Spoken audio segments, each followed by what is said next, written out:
Muy bien, pues buenos días. Consecuencias insospechadas. Así se titula hoy la predicación. No hace mucho tiempo, hace unos meses, Raquel y yo estuvimos en Úbeda y en Baeza. La verdad es que nos sorprendió, nunca habíamos ido allí. Habíamos ido a Cazorla, pero nunca habíamos ido a Úbeda y Baeza. Y nos sorprendió una barbaridad. No esperábamos que fueran tan bonitas. Y estando allí, nos quedamos un par de días. Fuimos a un bar y últimamente estamos yendo a mí. Yo soy de comer. Como me podéis ver, sabéis que soy de comer. Últimamente estamos yendo a bares en los que a lo mejor se come menos, pero se comen cosas ricas, ¿no? Entonces fuimos a un gastrobar de estos que hay ahora, ¿no? Nos pusieron, pedimos varias cosas, pero una de las cosas que nos pusieron era una especie de bolita de queso tipo cheto, eso la gente joven sabe mejor lo que es, tipo gusanito de queso, tipo cheto, redondito, que no sabíamos que era aquello, ¿no? Sabíamos que era algo de queso, pero no sabíamos qué tipo de queso. Cuando lo probamos, a mí me sorprendió una barbaridad, porque a mí me gusta mucho el queso. Y aquello era una explosión de sabor en la boca, ¿no? Se te deshacía el queso, un queso que era fuertecito, en fin, que estaba buenísimo. El texto de hoy me da a mí la impresión que es un poco así. Da la impresión que es poca cosa, pero cuando uno se mete en él, explota. Esperemos que esa explosión no me lleve por delante. Muy bien, vamos a leerlo. Segunda de Crónicas, capítulo 35, versículos 20 al 27.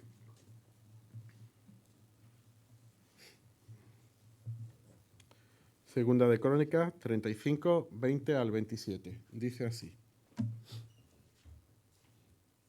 Después de todas estas cosas, luego de haber reparado Josías la casa de Jehová, Necao, rey de Egipto, subió para hacer guerra en Carquemis, junto al Éufrates, y salió Josías contra él. Y Necao le envió mensajeros diciendo: ¿Qué tengo yo contigo, rey de Judá? Yo no vengo contra ti hoy, sino contra la casa que me hace guerra. Y Dios me ha dicho que me apresure. Deja de oponerte a Dios, quien está conmigo, no sea que Él te destruya. Mas Josías no se retiró, sino que se disfrazó para darle batalla, y no atendió a las palabras de Necao, que eran de la boca de Dios, y vino a darle batalla en el campo de Megido. Y los flecheros tiraron contra el rey Josías. Entonces dijo el rey a su siervo: quitadme de aquí, porque estoy gravemente herido. Entonces sus siervos lo sacaron de aquel carro y lo pusieron en un segundo carro que tenía y lo llevaron a Jerusalén, donde murió. Y lo sepultaron en los sepulcros de sus padres. Y todo Judá y Jerusalén hicieron duelo por Josías. Y Jeremías endechó en memoria de Josías.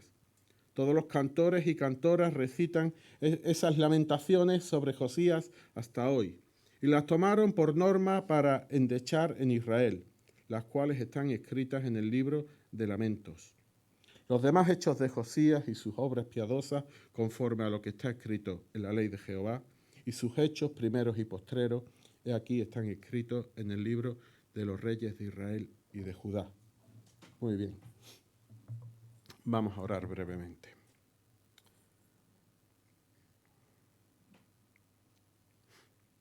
Te damos gracias, Señor, por habernos traído hoy aquí.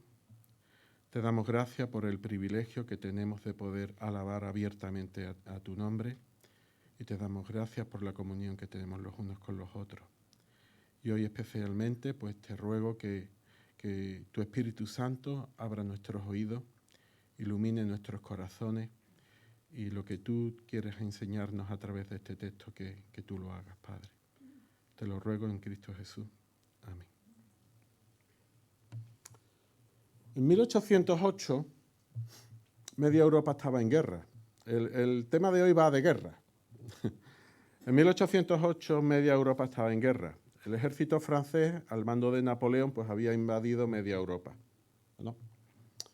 Ahora, en aquella época, al principio, pues España era aliado de Francia. No estaba en guerra contra Francia. Entonces, Napoleón Y España, el rey creo que de España, que en aquella época creo que era Carlos IV, hubo varios cambios de reyes, pero creo que era Carlos IV, pues tramaron un plan para invadir Portugal, porque Portugal era amigo de los ingleses, los británicos. Bien, ¿cuál era el plan? Pues por un tratado que hicieron, tratado de Fontainebleau, pues quedaron en que el ejército francés iba a atravesar España e iba a llegar a Portugal. Y conquistaría Portugal. Por tanto, le iban a dejar los españoles a los franceses que pasaran por el territorio español. Y luego, pues Portugal, pues se los repartían. La mayor parte iba para Francia, pero España también salía ganando. También pillaba un trozo de Portugal, ¿no? Muy bien. Pues así lo hicieron. Claro, el problema fue que el ejército francés, después de conquistar Portugal, se quedó en España. Y tuvo mucha repercusión para los españoles, también para los franceses. Fue bastante complicado. Algo así creo yo que se temía Josías con el texto que estamos leyendo. Vamos a meternos un poco en el texto. Dice el versículo 20. Después de estas cosas, y se está refiriendo evidentemente a lo que hemos leído antes, de lo cual yo he venido predicando en estos últimos meses, y hago un breve resumen.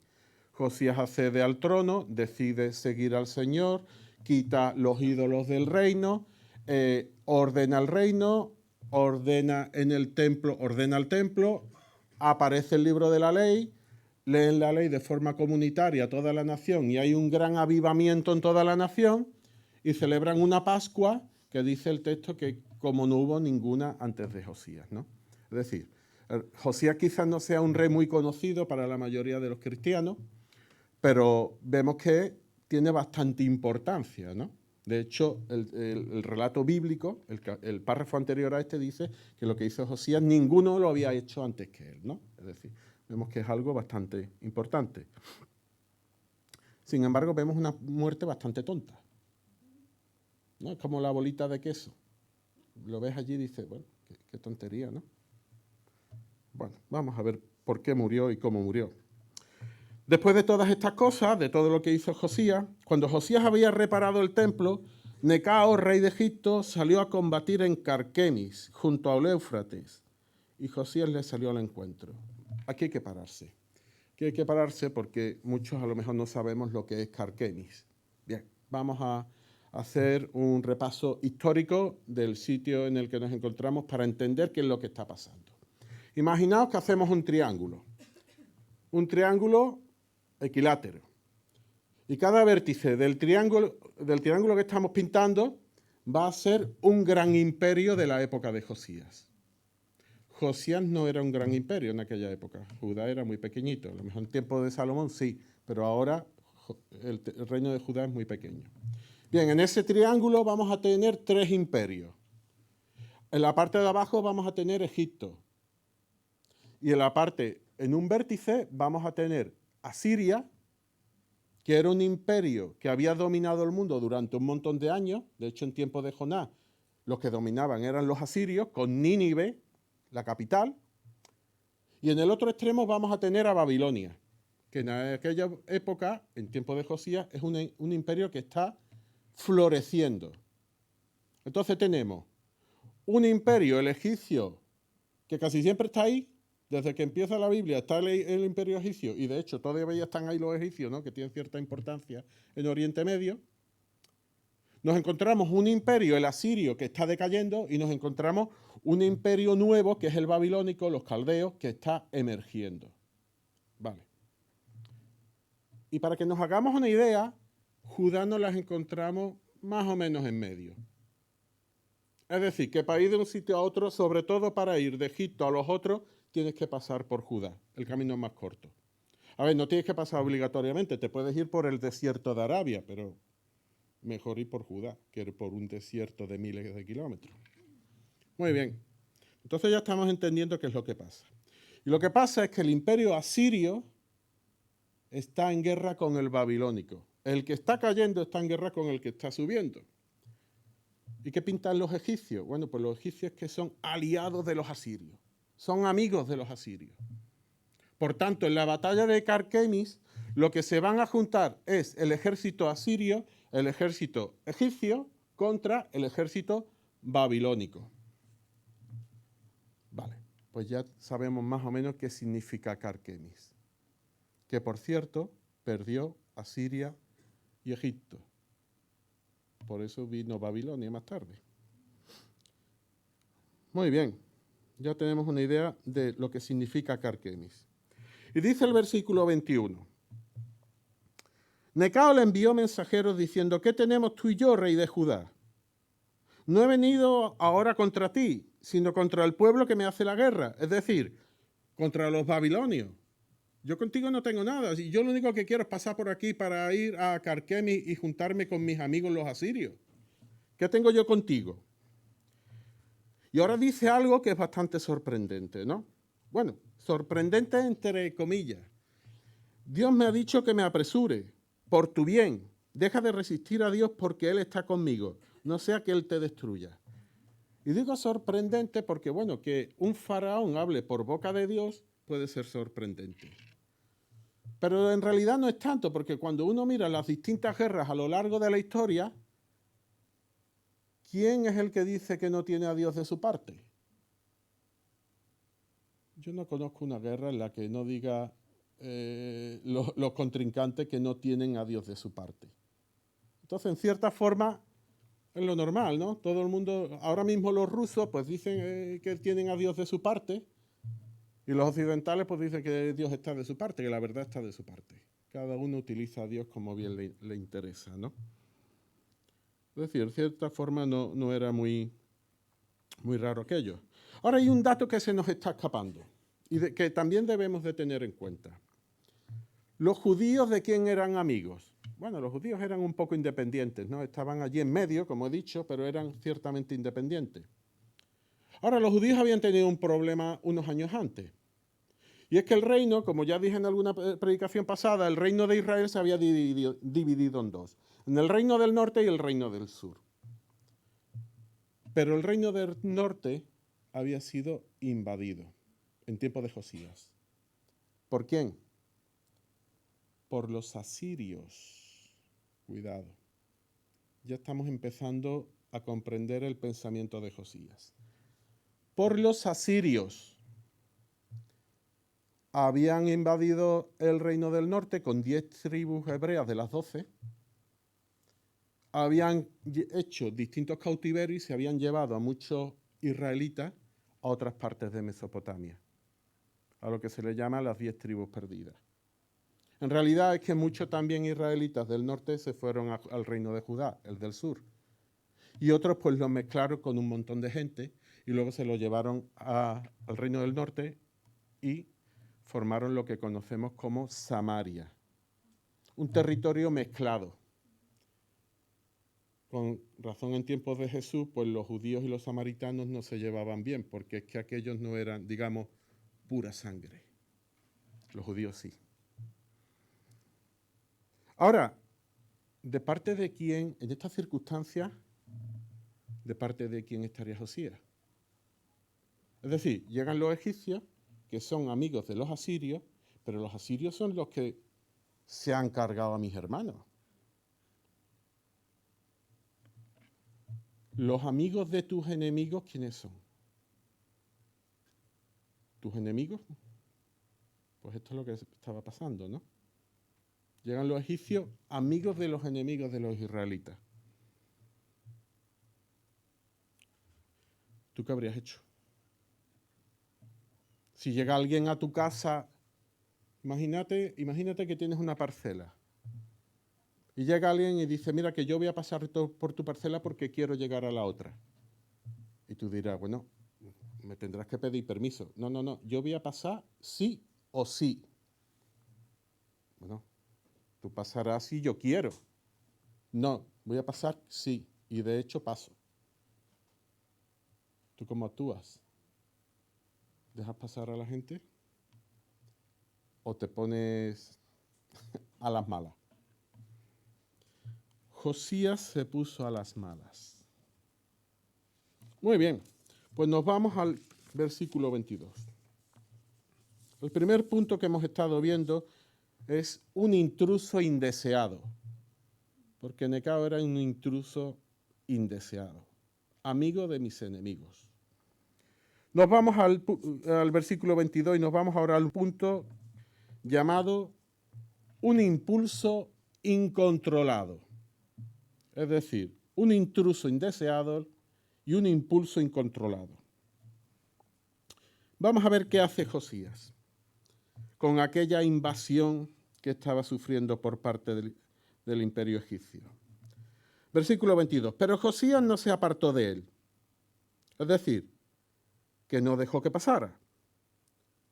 Se disfrazó para combatir contra él. Es decir, se hizo un plan. Josías no se conformó con ir a la guerra, sino que además él quiso meterse en la guerra también como rey. Y no hizo caso a las palabras de Necao. Y fijaos lo que dice el texto, que en realidad procedían de la boca de Dios. Es decir, si las palabras de Necao procedían de la boca de Dios, Josías se estaba equivocando. Josías se estaba equivocando. Josías fue para combatir en el valle de Meguido. Aquí nos vamos a parar otra vez y ya os voy a dejar tranquilos con el tema geográfico histórico. Ya esto es lo último que explico. Bien, ¿dónde está Meguido? Bueno, Egipto viene del sur. El reino de Judá es el primero que se encuentra. Luego tenemos el reino de Israel que ha sido invadido por los asirios. Los asirios hemos dicho que están de capa caída y los judíos habían conquistado un poquillo de aquello. Vale. Meguido, ¿dónde estaría? Aquí arriba.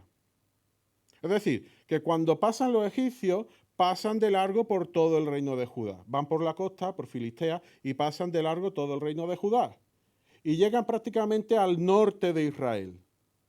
Todavía no han salido de lo que era el territorio del reino del norte, pero están ya casi saliendo. Es decir, entran ganas de decirle a Josías, Josías, pero vamos a ver, si van a atacarte a ti, si tu temor es que esta gente te ataquen a ti, ¿no te das cuenta que van para arriba, que ya casi han salido del reino? Y Josías, de hecho, tiene que ir con sus tropas desde Jerusalén, que está la capital, hacia el reino, hacia la parte del norte del reino. Porque no los dejó pasar si ya habían salido prácticamente. ¿Para qué se complica la vida? Muy bien. Josías tenía sus planes. Los arqueros tiraron contra el rey Josías. Entonces el rey dijo a sus servidores, retiradme porque estoy gravemente herido. Es decir, ya en la batalla, pues los arqueros no sabemos si se dan cuenta que era el rey o no sabemos si fue de forma fortuita o no sabemos cómo pasó, le lanzan flechas y una de ellas pues hiere al rey de muerte. Retiradme porque estoy gravemente herido. Sus servidores lo retiraron del carro y lo pusieron en otro carro que él tenía. Lo llevaron a Jerusalén, pero murió. Y lo sepultaron en los sepulcros de su padre. Todo Judá y Jerusalén hicieron duelo por Josías. Y ahora yo me pregunto, ¿y cuál fue el error de Josías? ¿O cometió algún error? Porque igual nosotros nos hubiéramos metido allí también. ¿Tú dejas que alguien pase por tu territorio porque esa persona quiera? Igual nosotros hubiéramos hecho lo mismo. ¿Cometió algún error? ¿Cuál fue el error? ¿Qué consecuencias tuvo ese error? Y yo creo que cometió al menos dos errores.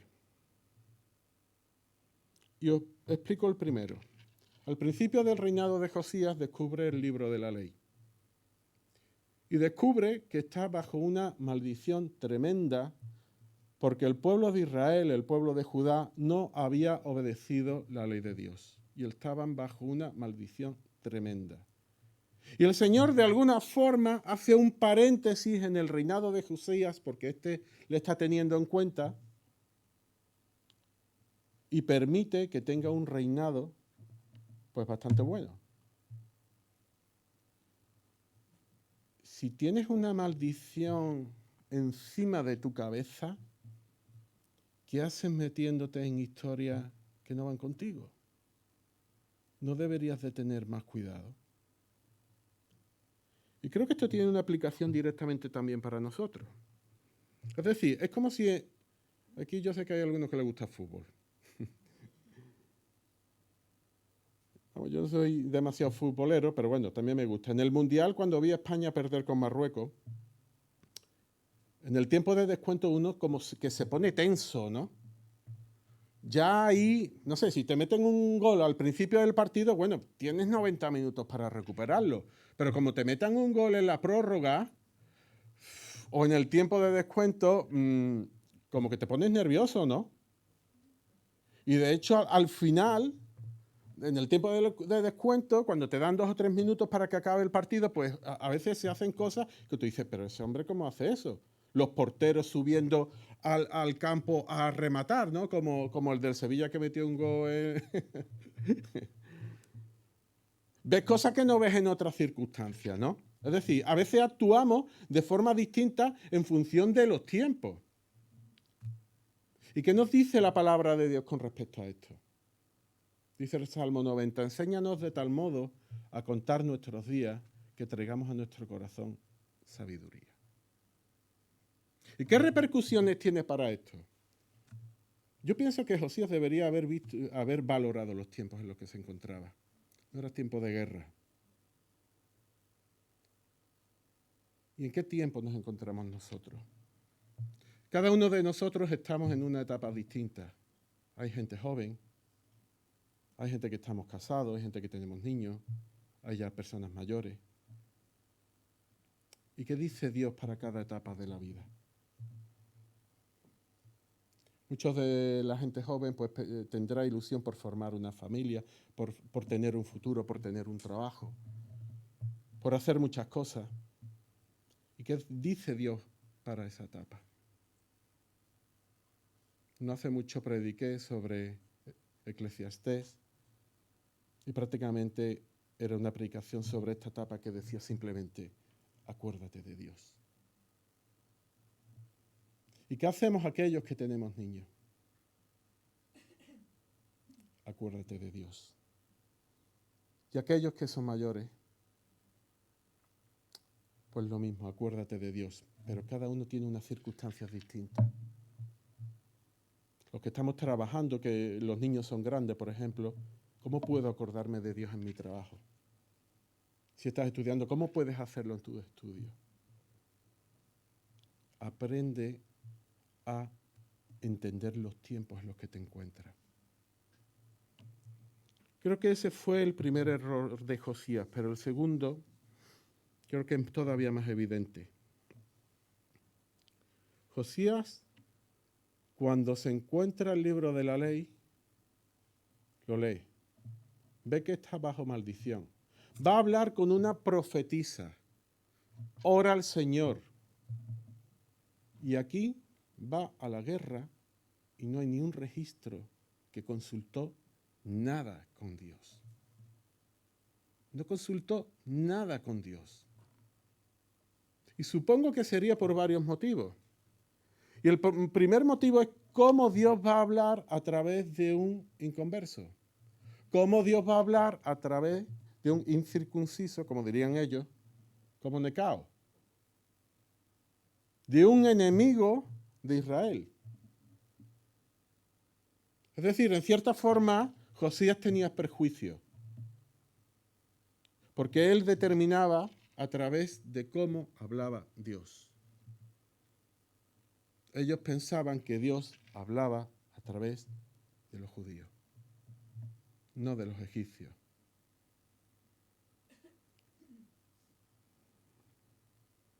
Lo mismo le pasó a Jonás, ¿no?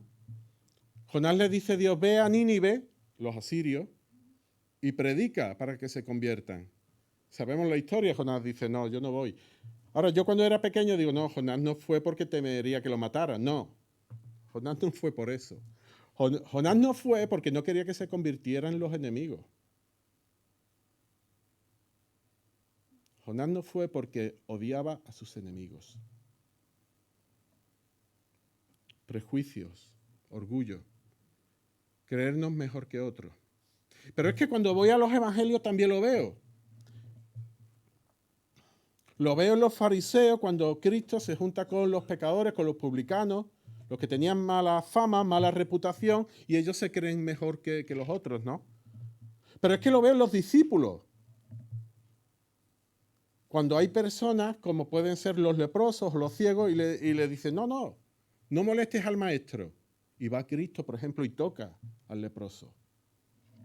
O por ejemplo con los niños, cuando le dicen a los niños, no os acerquéis aquí. Y le dice Cristo, deja que los niños se acerquen a mí porque de ellos es el reino de los cielos.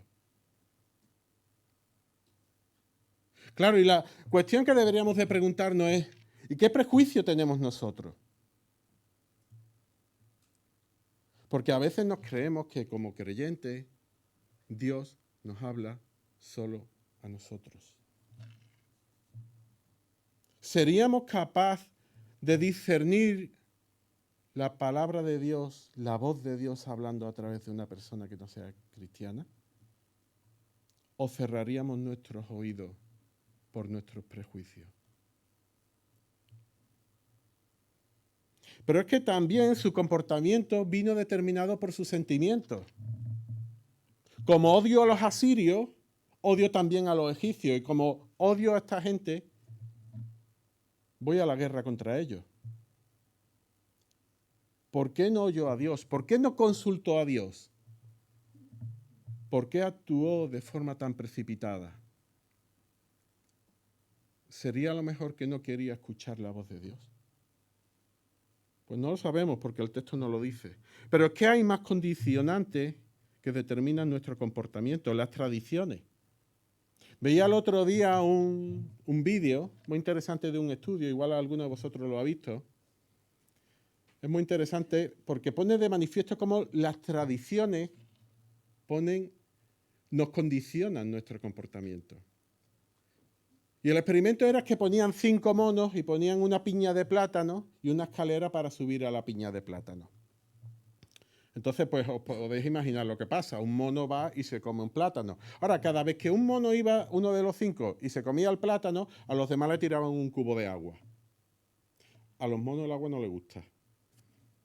Entonces era muy desagradable. De forma que al principio, pues los monos pues, van por el plátano, cubo de agua. Van por el plátano, cubo de agua.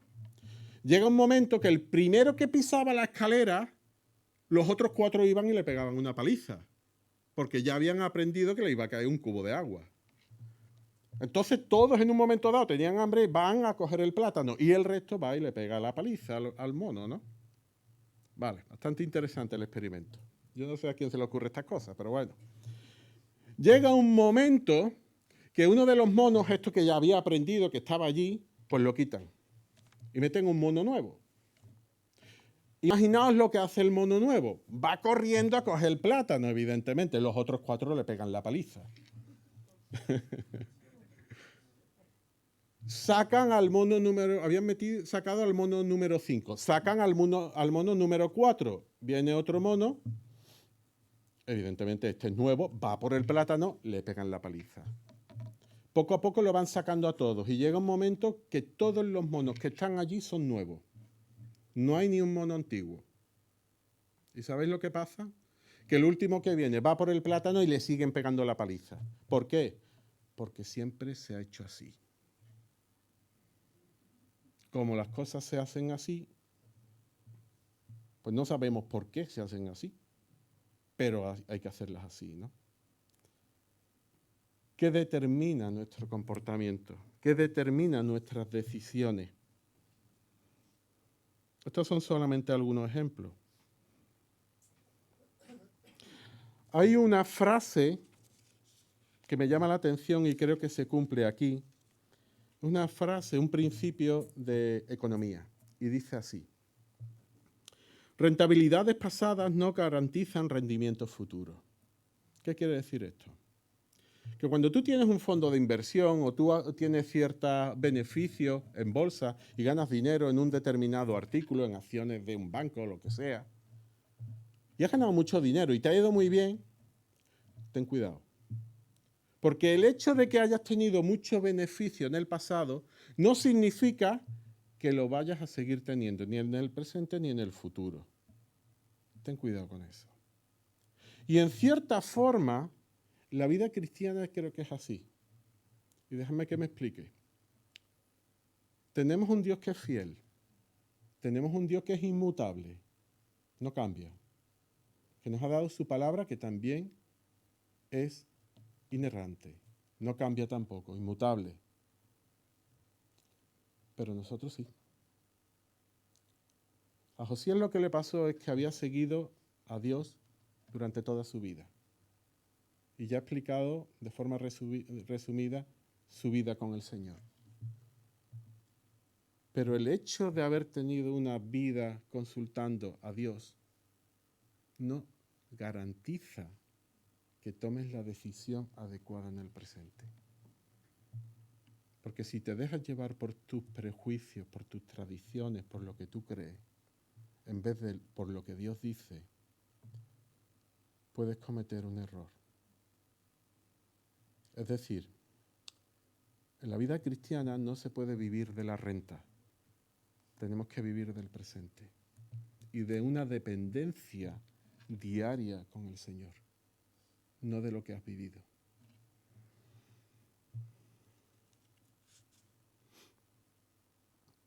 Y continuamos después del impulso incontrolado a la influencia indeleble. Y dice así: Jeremías compuso un lamento por Josías. Jeremías es el profeta que tenemos en nuestras Biblias con el libro de Jeremías. Y todos los cantores, hombres y mujeres, mencionan a Josías con sus lamentaciones. Ahora, las lamentaciones que tenemos en nuestra Biblia debemos de tener claro que no es esta. Las circunstancias son distintas, no hablan de Josías. Se ve que es otro libro que no tenemos en nuestras Biblias. Hasta el día de hoy, pues lo pusieron como precepto en Israel. Es aquí que está escrito entre las lamentaciones. Es decir, la muerte de Josías tuvo una influencia increíble en el pueblo. No es un rey muy conocido por el pueblo cristiano hoy en día, pero marcó una huella en los israelitas. Hay una película que dice una frase que me gusta mucho, que es Gladiator. Dice: lo que hacemos en esta vida tiene su eco en la eternidad. Y me gusta porque creo que es verdad. Lo que hizo Josías tuvo eco en la eternidad. Y aquí vemos parte de ese eco. Pero fijaos lo que dice Zacarías capítulo 12. Mirarán al que traspasaron y harán duelo por él como duelo por un hijo único, afligiéndose por él como quien se aflige por un primogénito. En aquel día habrá gran duelo en Jerusalén, como el duelo de Hadad Rimón en el valle de Megiddo. ¿De quién está hablando? Está hablando de Josías. Mirarán al que traspasaron y harán duelo por él como duelo por un hijo único. Ahora, ¿qué os suena esto? Esa influencia que quedó en las lamentaciones de Jeremías, esa influencia que llegó 200 años más tarde solo hasta Zacarías. Porque dice Juan, cuando Cristo muere, mirarán al que traspasaron, como dijo el profeta. La influencia de Josías llega hasta el mismo Jesucristo. Pero es que nos vamos a Apocalipsis, al mensaje a las 7 iglesias, y nos dice que cuando Cristo venga, mirarán al que traspasaron.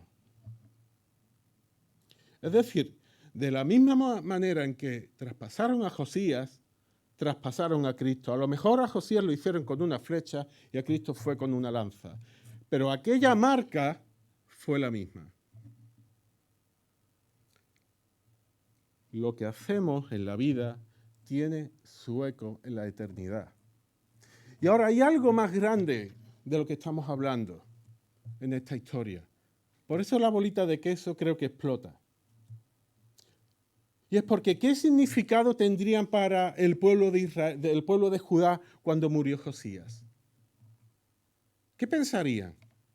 Hay que ver con lo buen rey que ha sido, la muerte que ha tenido, tan estúpida, ¿no?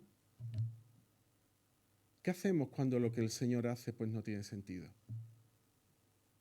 Pero sin embargo, cuando vemos a la distancia, vemos que formaba parte del plan soberano de Dios.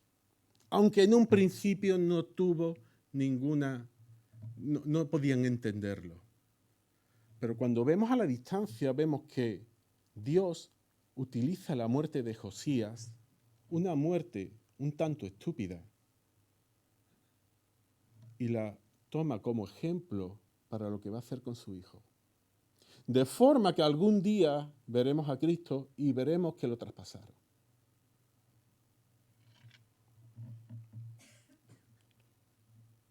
Los planes de Dios permanecen incluso a través de nuestros errores. Fue lo que le pasó a José.